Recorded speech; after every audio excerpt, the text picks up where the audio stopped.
ঘুমের সমস্যা এটি এমন একটি সমস্যা যেটি আসলে কারণ নেই এমন মানুষ খুঁজে একেবারেই পাওয়া যাবে না। আপনার কাছে জানতে চাই যে ঘুমের সমস্যা আসলে কত ধরনের হয়ে থাকে? ধন্যবাদ আপনাকে। আসলে ঘুমের সমস্যা অনেক ধরনের হতে পারে। সাধারণভাবে কোনো মানুষের ঘুমই যে সবসময় একদম একই রকম হবে বা সবসময় স্যাটিসফ্যাক্টরি হবে তা কিন্তু না। অ্যাংজাইটি, স্ট্রেস, শারীরিক অসুস্থতা বিভিন্ন কারণে ঘুমের পরিমাণ এবং ঘুমের কোয়ালিটি একটু বাড়তে পারে বা একটু কমতে পারে।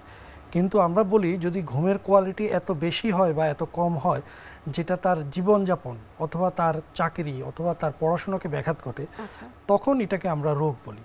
তাহলে ঘুম একদিন একটু কম হলো বা একদিন একটু বেশি হলো বা একদিন একটু ড্রাউজি ফিল হলো, it is not a disease, but এই সমস্যাটা পারসিস্ট করতেছে মোর দেন 3 মান্থ এবং এটা তার জীবনযাপনকে হ্যাম্পার করতেছে। চাকরিতে সে কনসেন্ট্রেট করতে পারে না বা পড়াশোনায় সে পিছিয়ে যাচ্ছে, দেন ইট ইজ এ ডিজিজ। আমরা একটু জানতে চাই যে ইনসোমনিয়া এই শব্দটার সঙ্গে কিন্তু আমরা কম বেশি সবাই পরিচিত। এই ইনসোমনিয়া বলতে আসলে কি বোঝায়? ঘুমের সমস্যা আসলে 3 ধরনের হয়। একটা হচ্ছে ইনসোমনিয়া, আরেকটা হচ্ছে হাইপারসোমনিয়া, আর একটা হচ্ছে প্যারাসোমনিয়া। যেহেতু ঘুমের ইনসোমনিয়া সমস্যাটা মোস্ট কমন বা আমরা সারাক্ষণই এই রোগীগুলো পাই, আমরা মনে করি ঘুমের সমস্যা মানেই কিন্তু ইনসোমনিয়া বা বাংলা যেটাকে বলে অনিদ্রা। কিন্তু আসলে এর বিপরীতে অন্যান্য রোগও কিন্তু আছে। ঘুমের সমস্যা প্রথম যেটা ইনসোমনিয়া সেটা মানে হচ্ছে অনিদ্রা।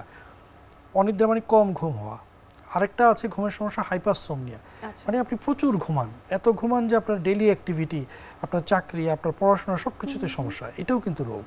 আর এটা হচ্ছে প্যারাসোমনিয়া, আপনি ঘুমের মধ্যে অত্যাধিক ভয় পান, ঘুমের মধ্যে অ্যাবনর্মাল অ্যাক্টিভিটি করেন, অনেকে ঘুমের মধ্যে হাঁটে, অনেকে ঘুমের মধ্যে প্যারালাইজড হয়ে যায়, এটাও কিন্তু ঘুমের একটা প্যারানরমাল অ্যাক্টিভিটিস বলে থাকি। জি জি, এগুলোও কিন্তু ঘুমের রোগ। তো এগুলোর মধ্যে সবচেয়ে কমন হচ্ছে ইনসোমনিয়া বা ঘুম কম হওয়া। এখন কখন আমরা একটা লোককে ইনসোমনিয়াক বা ঘুম কম হচ্ছে এটা বলবো? ইনসোমনিয়া আসলে 2টা প্যারামিটার দিয়ে নির্ধারিত হয়। একটা হচ্ছে ঘুমের পরিমাণ, আর হচ্ছে ঘুমের কোয়ালিটি।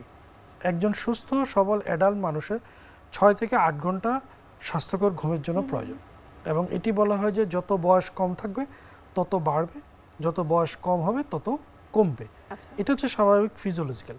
এর চেয়ে যদি ঘুমের পরিমাণ কম হয় তখন কিন্তু নানাবিধ সাইড ইফেক্ট আপনার আসা শুরু হবে।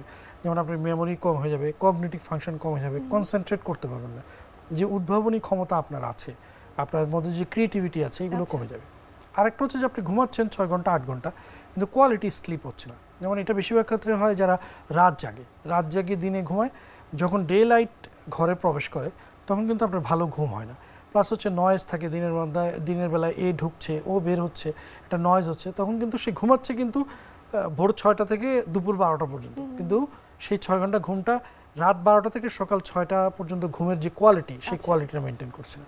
দুটোই কিন্তু ইনসোমনিয়া। বোথ স্লিপের ডিউরেশন কম হলেও ইনসোমনিয়া, স্লিপের কোয়ালিটি কম হলেও কিন্তু ইনসোমনিয়া।